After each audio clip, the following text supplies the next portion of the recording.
want to say for the to what they want.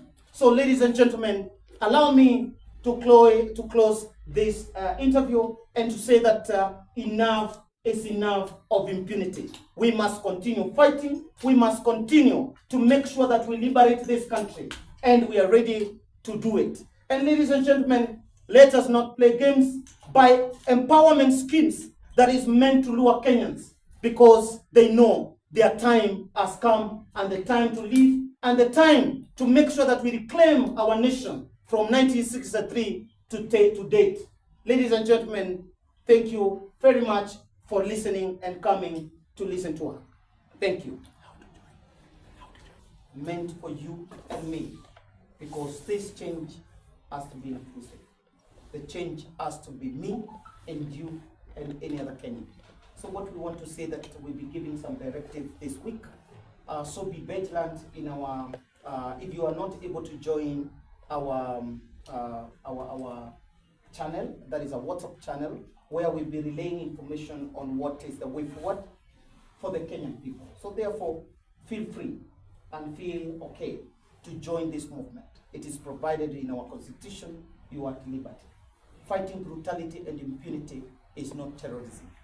Fighting brutality and impunity is not a criminal aspect. It's a way to awaken Kenyan and realize they steal our monies, use them to lure us to continue looting this country. And therefore, we as the young people, we have said, enough is enough. Enough is enough. Enough is enough. FBI, drain the swamp. Enough is enough. FBI, drain the swamp. Enough is enough. FBI, drain the swamp. Enough is enough. FBI, drain the swamp. Enough is enough. Asante sana. We are law-abiding citizens, and hakuna mali tumesema like we are a militia. We are not a militia. Going to a shooting range is legal, and anyone can go there. We are a movement that is being led by Mr. President here. Yeye ndiye atakapeperusha bendera yetu 2027. We haven't mentioned anywhere that we want to take the government unlawfully. We want to take the government the democratic way, and we are going to mobilize vijana wote, wazee wote, so that we take this man called Ruto home. If Ruto wants to serve his second term, the only place that serves second term yake ni Kamiti.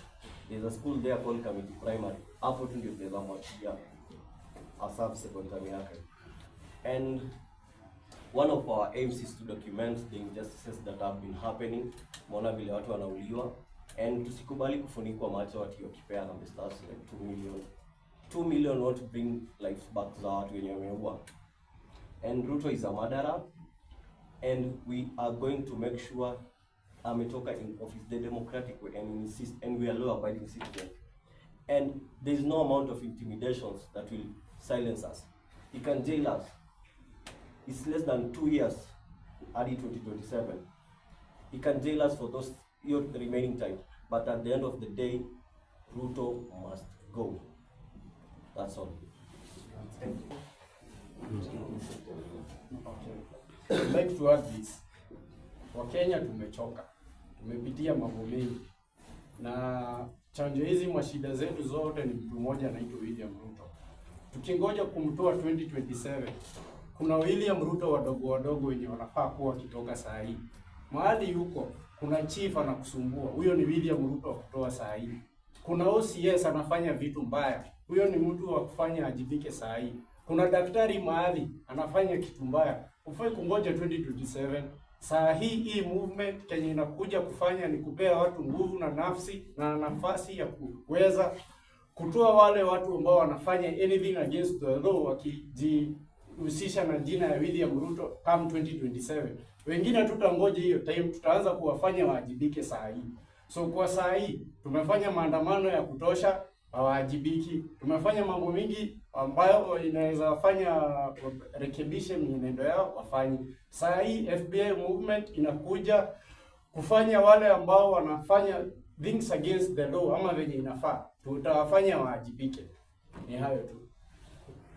Mr. Osoi, for the chance. I'd like to say that I'm very much amused by the movement, by the FBI, And in fact, I would say that I've been amused by what you have said, because you have said what I've been saying, that this nation has never been free. Africa has never been free. We're still being colonized. We are still under white colonial rule. That's why you see these things are happening. They are not out of nowhere. I mean, I've been saying about police brutality, police impunity, police killings, and corruption in this country. These people are rooted in the colonial system that ruled us. Our institutions are institutions that inherited colonial legacy. So I have said, and I have insisted, that if we are going to completely deal with police brutality, police killings, we have got to address the root cause of our problems. We are a nation that refuses to address the root cause of our problems. We only are treating the symptoms, and that will not bring any change in this country. Another thing I want to say is that I feel so bad with this country because of what is happening. The people who are in power, they are the people we know who have caused this nation so much pain. We remember 2007 what happened, and the people who are in power are still the same people. If you have been following the media, there are rumors that these people are planning genocide, and it's very possible for them to do that because we know that they have done this in the past. They are warmongers. They thrive on war and are pitting the people, making the narrative to be us versus them. But it should not be like that. It should be between us and the majority, the poor people, against the political class. We have seen that these people have refused to address the issues that made people to go for each other's necks, and we shed blood during a tribal flare animosity that happened in 2007. There were commissions that were done using public taxes. The Clear Grass Commission, the Dogo Commission, all those commissions of inquiries, and know that they have never saw the light of the day, because these people do not actually want to address the problems of the people. So sad that the politics of Kenya has never been about the issues of the people. It has always been about a few individuals, select individuals who have hijacked and held this country into ransom, our economy and all that. Kenyan people, let us wake up. The only thing that will save us is that we destroy tribalism. And to destroy tribalism, we have got to emancipate our minds from mental slavery, emancipate ourselves, and educate others about the evils, about the wrongs of tribalism, tribal hatred, tribal animosity, tribal divisions. And I believe that this movement will become about that, about destroying tribalism and tribal hatred in this country, tribal animosity. If we do that, we shall be able to remove the political class from power, all of them. Because I've said, unless we address the historical injustices committed in this country from 1963 up to date, we only play games. It will be only rhetoric. We'll never be able to remove Ruto from power and the whole cabal of our politicians, the old legacy politicians, through rhetoric. We need action, strong action, determined action. And I believe these men here, these people here, we are capable of doing that. And we can do that, my people. We can bring freedom to this nation once and for all. Thank you so much for now. We will continue gathering together and pushing the struggle forward. For the purpose of what you know, say, so Mr. President can as a address to the logo for the purpose of say. I think much of the things have been said. I don't want to again question all of you, unless you guys want us to start afresh, because also my prompt went out. So and that is, I want to say, people from diaspora to this country, business people, people who are border riders, mama mbogas, every Kenyan who is oppressed, this is hope for you. We must fight that brutality. We must get to the root cause of this problem. And I want to promise Kenyans to tell them, many promises have been passed to them.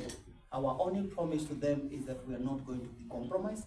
No monies that can buy us to be able to leave the cost to bring change in this country. They can try it, but I'll tell them, I can only drive one car at a time, sleep in one side of a bed at a time, eat 3 meals in a day at a time. So what I want to say is that there is nothing more They can buy us, they can buy me as Patrick Osoi, and I want to tell them, the only way is not even being called on the table. We do not need the tables. What we need is to get to that kitchen, make sure we cook the food for the Kenyan people. Fresh food, fresh mind, fresh leadership, and make sure that we liberate this country. So asanteni sana, again, asante sana kwa kukuja. I said earlier, people never got a lot of information. You're going to get to the people that arrived here earlier, and I want you to go knowing, you as the media personalities, you are the instrument and the voice that we use to propagate the agenda that we want to change this country. Please, may you get it right.